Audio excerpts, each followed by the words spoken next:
ಎಲ್ಲರಿಗೂ ನಮಸ್ಕಾರ. ಇಂದಿನ ವಿಡಿಯೋದಲ್ಲಿ ದೋಷಯುಕ್ತ ಎಸ್ಎಂಪಿಎಸ್ನಲ್ಲಿ ದೋಷ ಮತ್ತು ರೋಗ ಲಕ್ಷಣವನ್ನು ಹೇಗೆ ಪಟ್ಟಿ ಮಾಡೋದು ಎಂದು ತಿಳಿಯೋಣ. ಉದ್ದೇಶಗಳು: ಈ ವಿಡಿಯೋದ ಕೊನೆಯಲ್ಲಿ ನಿಮ್ಮಿಂದ ಸಾಧ್ಯವಾಗುವುದು: 1. ದೋಷಯುಕ್ತ ಎಸ್ಎಂಪಿಎಸ್ನಲ್ಲಿ ಗುರುತಿಸಲಾದ ದೈಹಿಕ ದೋಷಗಳನ್ನು ಕೋಲ್ಡ್ ಕಂಡೀಷನ್ನಲ್ಲಿ ಆನ್ ಮಾಡದೆ ಪಟ್ಟಿ ಮಾಡೋದು. 2. ವೋಲ್ಟೇಜ್ ಸ್ಟೆಬಿಲೈಸರ್ನ ವಿಭಾಗಗಳನ್ನು ಗುರುತಿಸುವುದು. 3. ವಿವಿಧ ವಿಭಾಗಗಳ ಪ್ರಮುಖ ಅಂಶಗಳನ್ನು ಪತ್ತೆ ಮಾಡುವುದು. ಈ ಪ್ರಯೋಗವನ್ನು ಮಾಡಲು ಬೇಕಾಗಿರುವ ಸಾಮಗ್ರಿ ಹಾಗೂ ಸಲಕರಣೆಗಳನ್ನು ಸಂಗ್ರಹಿಸೋಣ. Trainees tool kit 1 set, multimeter with probes 1 number, adjustable type table lamp 1 number, magnifying lens 1 number, a faulty SMPS kit 1 number, oscilloscope 20 mega hertz 1 number, soldering iron kit 1 number, rosin cored solder. ಬೇಕಾಗುವಷ್ಟು. ಮೊದಲಿಗೆ ಈ ಪ್ರಾಯೋಗಿಕವನ್ನು ಮಾಡುವ ಮೊದಲು ನಾವು ಸುರಕ್ಷತಾ ಮುನ್ನೆಚ್ಚರಿಕೆಗಳನ್ನು ಕೈಗೊಳ್ಳೋಣ. 1. ಪಿಸಿಯಿಂದ ತೆಗೆದುಹಾಕುವ ಮೊದಲು ಎಸ್ಎಂಪಿಎಸ್ ಘಟಕವನ್ನು ಮುಖ್ಯ ಸಂಪರ್ಕದಿಂದ ಕಡಿತಗೊಳಿಸಿ. 2. ಡಿಸಿ ಶೇಖರಣಾ ಎಲೆಕ್ಟ್ರೋಲೈಟಿಕ್ ಕೆಪಾಸಿಟರ್ ಅನ್ನು ಡಿಸ್ಚಾರ್ಜರ್ ಮಾಡದೆ ಬರಿಗೆಯಿಂದ ಪಿಸಿಬಿಯನ್ನು ಸ್ಪರ್ಶಿಸಬೇಡಿ. 3. ಕೆಪಾಸಿಟರ್ನಾದ್ಯಂತ ತಂತಿಗಳೊಂದಿಗೆ ಸಂಪರ್ಕಗೊಂಡಿರುವ ಇನ್ಕ್ಯಾಂಡೆಸೆಂಟ್ ಬಲ್ಬ್ ಅನ್ನು ಬಳಸಿಕೊಂಡು ಶೇಖರಣಾ ಕೆಪಾಸಿಟರ್ ಅನ್ನು ಡಿಸ್ಚಾರ್ಜರ್ ಮಾಡಿ. ಇನ್ಕ್ಯಾಂಡೆಸೆಂಟ್ ಬಲ್ಬ್ ಅನ್ನು ತೆಗೆದುಕೊಂಡು ಅದನ್ನು ಶೇಖರಣಾ ಕೆಪಾಸಿಟರ್ನ ಟರ್ಮಿನಲ್ಗಳಾದ್ಯಂತ ಸಂಪರ್ಕಪಡಿಸಿ. ಬಲ್ಬ್ನ ತಂತು ಕೆಪಾಸಿಟರ್ನ 2 ಟರ್ಮಿನಲ್ಗಳೊಂದಿಗೆ ಸಂಪರ್ಕವನ್ನು ಹೊಂದಿದೆ ಎಂದು ಖಚಿತಪಡಿಸಿಕೊಳ್ಳಿ. ಬಲ್ಬ್ ಅನ್ನು ಸಂಪರ್ಕಿಸಿದಾಗ ಅದು ಚಾರ್ಜರ್ಡ್ ಕೆಪಾಸಿಟರ್ನಿಂದ ಕರೆಂಟ್ ಅನ್ನು ಸೆಳೆಯುವುದರಿಂದ ಅದು ಪೂರ್ಣ ಹೊಳಪಿನಿಂದ ಸಂಕ್ಷಿಪ್ತವಾಗಿ ಬೆಳಗುತ್ತದೆ. ಕೆಪಾಸಿಟರ್ ಡಿಸ್ಚಾರ್ಜರ್ ಆಗುತ್ತಿದ್ದಂತೆ ಬಲ್ಬ್ ಸಂಪೂರ್ಣವಾಗಿ ಹೊರಹೋಗುವವರೆಗೆ ಹೊಳಪು ಕ್ರಮೇಣ ಕಡಿಮೆಯಾಗುತ್ತದೆ. 4. ಸ್ಟ್ಯಾಟಿಕ್ ಚಾರ್ಜರ್ ಅನ್ನು ಹೊರಹಾಕಲು ಕೆಪಾಸಿಟರ್ ಟರ್ಮಿನಲ್ಗಳನ್ನು ಕಡಿಮೆ ಮಾಡಲು ಸ್ಕ್ರೂ ಡ್ರೈವರ್ಗಳನ್ನು ಬಳಸಬೇಡಿ. 5. ವೋಲ್ಟೇಜ್ ಅನ್ನು ಅಳೆಯಿರಿ ಮತ್ತು ಪರೀಕ್ಷೆಗೆ ಮುಂದುವರಿಯುವ ಮೊದಲು ಅದು ಶೂನ್ಯವಾಗಿದೆ ಎಂದು ಖಚಿತಪಡಿಸಿಕೊಳ್ಳಿ. 6. ಮಲ್ಟಿಮೀಟರ್ ಅನ್ನು ಡಿಸಿ ವೋಲ್ಟೇಜ್ ಮೋಡ್ನಲ್ಲಿ ಹೊಂದಿಸಿ ಮತ್ತು ಮಲ್ಟಿಮೀಟರ್ನ ಕೆಂಪು ಮತ್ತು ಕಪ್ಪು ಪ್ರೋಬ್ಗಳನ್ನು ಕ್ರಮವಾಗಿ ಕೆಪಾಸಿಟರ್ನ ಧನಾತ್ಮಕ ಮತ್ತು ಋಣಾತ್ಮಕ ಟರ್ಮಿನಲ್ಗಳಿಗೆ ಸಂಪರ್ಕಪಡಿಸಿ. ಮಲ್ಟಿಮೀಟರ್ ಅನ್ನು ಕೆಪಾಸಿಟರ್ಗೆ ಸಂಪರ್ಕಿಸಿದಾಗ ಮಲ್ಟಿಮೀಟರ್ನಲ್ಲಿ ಪ್ರದರ್ಶಿಸಲಾದ ವೋಲ್ಟೇಜ್ ರೀಡಿಂಗ್ ಅನ್ನು ಗಮನಿಸಿ. ಕೆಪಾಸಿಟರ್ ಸಂಪೂರ್ಣವಾಗಿ ಡಿಸ್ಚಾರ್ಜರ್ ಆಗಿದ್ದರೆ ವೋಲ್ಟೇಜ್ ರೀಡಿಂಗ್ 0 ವೋಲ್ಟ್ಗಳಿಗೆ ಹತ್ತಿರದಲ್ಲಿರಬೇಕು. ಆದಾಗ್ಯೂ ಕೆಪಾಸಿಟರ್ನಲ್ಲಿ ಯಾವುದೇ ಉಳಿದ ಚಾರ್ಜರ್ ಇದ್ದರೆ ಮಲ್ಟಿಮೀಟರ್ ಶೂನ್ಯವಲ್ಲದ ವೋಲ್ಟೇಜ್ ರೀಡಿಂಗ್ ಅನ್ನು ಪ್ರದರ್ಶಿಸುತ್ತದೆ. ವಿಧಾನ: ಕಾರ್ಯ 1. ಕೋಲ್ಡ್ ಕಂಡೀಷನ್ನಲ್ಲಿ ದೋಷಯುಕ್ತ ಎಸ್ಎಂಪಿಎಸ್ನಲ್ಲಿ ಫಾಲ್ಟ್ ಅನ್ನು ಪಟ್ಟಿ ಮಾಡಿ. ಹಂತ 1. ಎಸ್ಎಂಪಿಎಸ್ನ ಮುಖಪುಟದಲ್ಲಿ ವಿಶೇಷಣಗಳನ್ನು ರೆಕಾರ್ಡರ್ ಮಾಡಿ. ಹಂತ 2. ಮೇನ್ ಸಪ್ಲೈ ವೋಲ್ಟೇಜ್ ಎಸ್ಎಂಪಿಎಸ್ನಿಂದ ಸಂಪರ್ಕ ಕಡಿತಗೊಂಡಿದೆ ಎಂದು ಪರಿಶೀಲಿಸಿ. ಹಂತ 3. ಆರಂಭದಲ್ಲಿ ಎಸ್ಎಂಪಿಎಸ್ ಅನ್ನು ಆಫ್ ಸ್ಥಿತಿಯಲ್ಲಿ ಇರಿಸುವ ಮೂಲಕ ಕೋಲ್ಡ್ ಚೆಕ್ ಮಾಡಿ. ದೋಷವಿರುವ ಪಿಸಿಬಿಯಲ್ಲಿನ ಘಟಕಗಳು ಸ್ವಿಚ್ಡ್ ಮೋಡ್ ಪವರ್ ಸಪ್ಲೈಸ್ ಅಂದರೆ ಎಸ್ಎಂಪಿಎಸ್ ಸನ್ನಿವೇಶದಲ್ಲಿ ಕೋಲ್ಡ್ ಚೆಕಿಂಗ್ ಸಾಮಾನ್ಯವಾಗಿ ಎಸ್ಎಂಪಿಎಸ್ ಒಂದು ಕೋಲ್ಡ್ ಸ್ಟೇಜ್ನಲ್ಲಿದ್ದಾಗ ಅದರ ಪರೀಕ್ಷೆ ಅಥವಾ ದೋಷ ನಿವಾರಣೆಯನ್ನು ಸೂಚಿಸುತ್ತದೆ, ಅಂದರೆ ಅದು ಇತ್ತೀಚೆಗೆ ಚಾಲಿತವಾಗಿಲ್ಲ. ಎಸ್ಎಂಪಿಎಸ್ ಕವರ್ ಅನ್ನು ತೆಗೆಯಲು ಸ್ಕ್ರೂಗಳನ್ನು ಎಚ್ಚರಿಕೆಯಿಂದ ತೆಗೆದುಹಾಕಲು ಸೂಕ್ತವಾದ ಸ್ಕ್ರೂ ಡ್ರೈವರ್ ಅನ್ನು ಬಳಸಿ. ಎಸ್ಎಂಪಿಎಸ್ ಅನ್ನು ಗಮನಿಸಿ ಮತ್ತು ತೋರಿಸಿರುವಂತೆ ಗಮನಿಸಿದ ದೈಹಿಕ ದೋಷಗಳನ್ನು ಪಟ್ಟಿ ಮಾಡಿ. 1. ಪಿಸಿಬಿಯಲ್ಲಿ ಸುಟ್ಟ ಅಥವಾ ಹೊಗೆಯ ವಾಸನೆಗೆ ಒಂದು ಸಾಮಾನ್ಯ ಕಾರಣವೆಂದರೆ ಘಟಕಗಳು ಅಧಿಕ ಬಿಸಿಯಾಗುವುದು.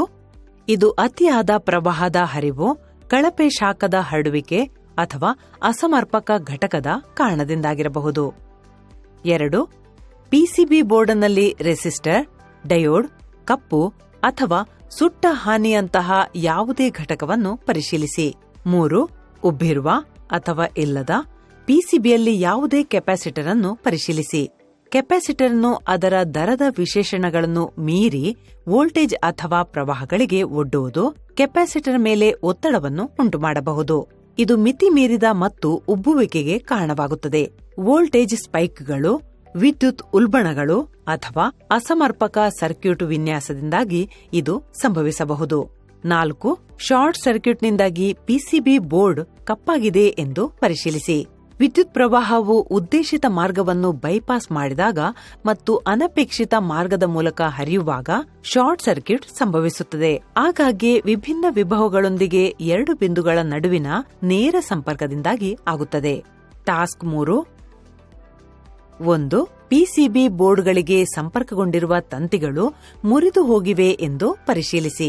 ಪಿಸಿಬಿ ಬೋರ್ಡ್ಗಳಿಗೆ ಸಂಪರ್ಕಗೊಂಡಿರುವ ತಂತಿಗಳನ್ನು ದೃಷ್ಟಿಗೋಚರವಾಗಿ ಪರಿಶೀಲಿಸುವ ಮೂಲಕ ಪ್ರಾರಂಭಿಸಿ. ನಿರೋಧನದಲ್ಲಿ ಸುಡುವಿಕೆ, ಕಡಿತ ಅಥವಾ ವಿರಾಮಗಳಂತಹ ದೈಹಿಕ ಹಾನಿಯ ಯಾವುದೇ ಚಿಹ್ನೆಗಳನ್ನು ನೋಡಿ. ಕನೆಕ್ಟರ್ಗಳು ಅಥವಾ ಟರ್ಮಿನಲ್ಗಳಿಗೆ ತಂತಿಗಳನ್ನು ಬೆಸುಗೆ ಹಾಕುವ ಅಥವಾ ಸುಕ್ಕುಗಟ್ಟಿದ ಪ್ರದೇಶಗಳಿಗೆ ಹೆಚ್ಚು ಗಮನ ಕೊಡಿ. 2. ಪಿಸಿಬಿಯಲ್ಲಿ ಯಾವುದೇ ಟ್ರ್ಯಾಕ್ ಕಟ್ಗಳಿಗಾಗಿ ಪರಿಶೀಲಿಸಿ. ಬ್ರೇಕ್ಗಳು, ಗೀರುಗಳು ಅಥವಾ ಸ್ಥಗಿತಗಳಂತಹ ಟ್ರ್ಯಾಕ್ಗಳಿಗೆ ಭೌತಿಕ ಹಾನಿಯ ಯಾವುದೇ ಚಿಹ್ನೆಗಳನ್ನು ನೋಡಿ. ಪಿಸಿಬಿ ಟ್ರ್ಯಾಕ್ಗಳನ್ನು ಪರೀಕ್ಷಿಸಲು ಭೂತಗನ್ನಡಿಯನ್ನು ಬಳಸಿ, ವಿಶೇಷವಾಗಿ ಟ್ರ್ಯಾಕ್ಗಳು ಚಿಕ್ಕದಾಗಿದ್ದರೆ ಅಥವಾ ದಟ್ಟವಾಗಿ ಪ್ಯಾಕ್ ಆಗಿದ್ದರೆ. 3. ಪಿಸಿಬಿ ಬೋರ್ಡ್ನಲ್ಲಿ ಮುರಿದಿರುವ ಯಾವುದೇ ಕನೆಕ್ಟರ್ಗಳಿಗಾಗಿ ಪರಿಶೀಲಿಸಿ. ಮುರಿದ ಕನೆಕ್ಟರ್ ಸಡಿಲ ಅಥವಾ ಅಲುಗಾಡುವಂತೆ ಅನುಭವಿಸಬಹುದು. ಇದು ಪಿಸಿಬಿಗೆ ಸುರಕ್ಷಿತವಾಗಿ ಜೋಡಿಸಲ್ಪಟ್ಟಿಲ್ಲ ಎಂದು ಸೂಚಿಸುತ್ತದೆ. 4. ಪಿಸಿಬಿ ಬೋರ್ಡ್ನಲ್ಲಿ ಯಾವುದೇ ಒಣ ಬೆಸುಗೆ ಹಾಕುವ ಬಿಂದುಗಳಿಗಾಗಿ ಪರಿಶೀಲಿಸಿ. ಮಂದ ಅಥವಾ ಒರಟಾದ ಮೇಲ್ಮೈ ವಿನ್ಯಾಸವನ್ನ ಹೊಂದಿರುವ ಕೀಲುಗಳನ್ನು ನೋಡಿ. ಒಣ ಬೆಸುಗೆ ಹಾಕುವ ಬಿಂದುಗಳ ಸಾಮಾನ್ಯ ಗುಣಲಕ್ಷಣಗಳು ಇವು. ಸರಿಯಾಗಿ ಬೆಸುಗೆ ಹಾಕಿದ ಕೀಲುಗಳಿಗೆ ಹೋಲಿಸಿದರೆ ಒಣ ಬೆಸುಗೆ ಕೀಲುಗಳು ದುರ್ಬಲವಾಗಿರಬಹುದು ಅಥವಾ ಕಳಪೆ ಯಾಂತ್ರಿಕ ಶಕ್ತಿಯನ್ನು ಹೊಂದಿರಬಹುದು. 5. ಯಾವುದೇ ಸ್ವಿಚಿಂಗ್ ಟ್ರಾನ್ಸಿಸ್ಟರ್ಗಳನ್ನು ಪಿಸಿಬಿಯಲ್ಲಿ ಬೀಸಲಾಗಿದೆ ಎಂದು ಪರಿಶೀಲಿಸಿ. ಟ್ರಾನ್ಸಿಸ್ಟರ್ಗಳು ಸ್ಫೋಟಗೊಳ್ಳಲು ಸಾಮಾನ್ಯ ಕಾರಣಗಳು over voltage, over current, short ಸರ್ಕ್ಯೂಟ್ಗಳು ಅಥವಾ ಅನುಸ್ಥಾಪನೆ ಅಥವಾ ಕಾರ್ಯಾಚರಣೆಯ ಸಮಯದಲ್ಲಿ ಅಸಮರ್ಪಕ ನಿರ್ವಹಣೆ. 5. ಎಸ್ಎಂಪಿಎಸ್ನಲ್ಲಿ ಫ್ಯೂಸ್ ಊದಿದೆ ಎಂದು ಪರಿಶೀಲಿಸಿ. ಸ್ವಿಚ್ಡ್ ಮೋಡ್ ಪವರ್ ಸಪ್ಲೈನಲ್ಲಿ ಫ್ಯೂಸ್ ಸ್ಫೋಟಗೊಂಡಿದ್ದರೆ ಇದು ಸರ್ಕ್ಯೂಟ್ನಲ್ಲಿ ದೋಷವಿದೆ ಎಂದು ಸೂಚಿಸುತ್ತದೆ. ಟಾಸ್ಕ್ 4. 1. ಎಸ್ಎಂಪಿಎಸ್ನ ವಾರ್ಮ್ ಪರಿಶೀಲನೆಯನ್ನು ಮಾಡಿ ಮತ್ತು ಔಟ್ಪುಟ್ ವೋಲ್ಟೇಜ್ಗಳನ್ನು ಅಳೆಯಿರಿ. 2.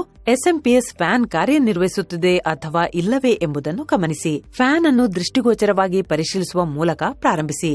ಅದು ಸ್ವಚ್ಛವಾಗಿದೆ ಮತ್ತು ತಿರುಗುವುದನ್ನು ತಡೆಯುವ ಯಾವುದೇ ಅಡಚಣೆಯಿಂದ ಮುಕ್ತವಾಗಿದೆ ಎಂದು ಖಚಿತಪಡಿಸಿಕೊಳ್ಳಿ. ಫ್ಯಾನ್ ಬ್ಲೇಡ್ಗಳಲ್ಲಿ ಹಾನಿ ಅಥವಾ ಉಡುಗೆಗಳ ಯಾವುದೇ ಗೋಚರ ಚಿಹ್ನೆಗಳಿಗಾಗಿ ಪರಿಶೀಲಿಸಿ. 3. ಎಸ್ಎಂಪಿಎಸ್ಗೆ ಪವರ್ ಆನ್ ಮಾಡಿ. ಎಸ್ಎಂಪಿಎಸ್ ಅನ್ನು ಕಂಪ್ಯೂಟರ್ ಅಥವಾ ಎಲೆಕ್ಟ್ರಾನಿಕ್ ಸಾಧನದಲ್ಲಿ ಸ್ಥಾಪಿಸಿದ್ದರೆ ಸಾಧನವನ್ನು ಆನ್ ಮಾಡಿ. ಎಸ್ಎಂಪಿಎಸ್ಗೆ ವಿದ್ಯುತ್ ಅನ್ನು ಅನ್ವಯಿಸಿದಾಗ ಫ್ಯಾನ್ ತಿರುಗಲು ಪ್ರಾರಂಭಿಸಬೇಕು. 4. ಕನೆಕ್ಟರ್ಗಳು ಮತ್ತು ವಿವಿಧ ಪರೀಕ್ಷಾ ಬಿಂದುಗಳಲ್ಲಿನ ವೋಲ್ಟೇಜ್ಗಳನ್ನು ಗಮನಿಸಿ ಮತ್ತು ಟ್ಯಾಬ್ಯುಲೇಷನ್ ಅಲ್ಲಿ ವೀಕ್ಷಣೆಗಳನ್ನು ದಾಖಲಿಸಿ. 5. ಎಸ್ಎಂಪಿಎಸ್ನ ಇನ್ಪುಟ್ ಮತ್ತು ಔಟ್ಪುಟ್ ವೋಲ್ಟೇಜ್ ಅನ್ನು ಅಳೆಯಲು ಮಲ್ಟಿಮೀಟರ್ ಅನ್ನು ಬಳಸಿ. ಎಸ್ಎಂಪಿಎಸ್ನ ನಿರೀಕ್ಷಿತ ಔಟ್ಪುಟ್ ವೋಲ್ಟೇಜ್ಗಾಗಿ ಮಲ್ಟಿಮೀಟರ್ ಅನ್ನು ಸೂಕ್ತವಾದ ಎಸಿ ವೋಲ್ಟೇಜ್ ಶ್ರೇಣಿಗೆ ಹೊಂದಿಸಿ. 6. 3 ಟರ್ಮಿನಲ್ ಮುಖ್ಯ ಬಳ್ಳಿಯಾದ್ಯಂತ ಎಸಿ ವೋಲ್ಟೇಜ್ ಮಾಪನವನ್ನು ಪ್ರಾರಂಭಿಸಿ. Serial number 1. Parameter to measure phase to neutral voltage AC 230 volt.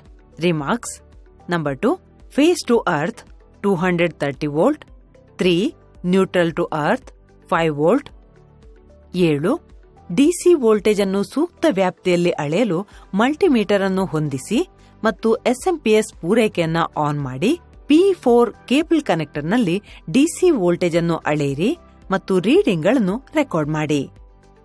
Serial number 1. Description. Ground. Wire colour black. Measured voltage 2. Ground black. 3 +12 VDC. Yellow 4 +12 ವಿಡಿಸಿ.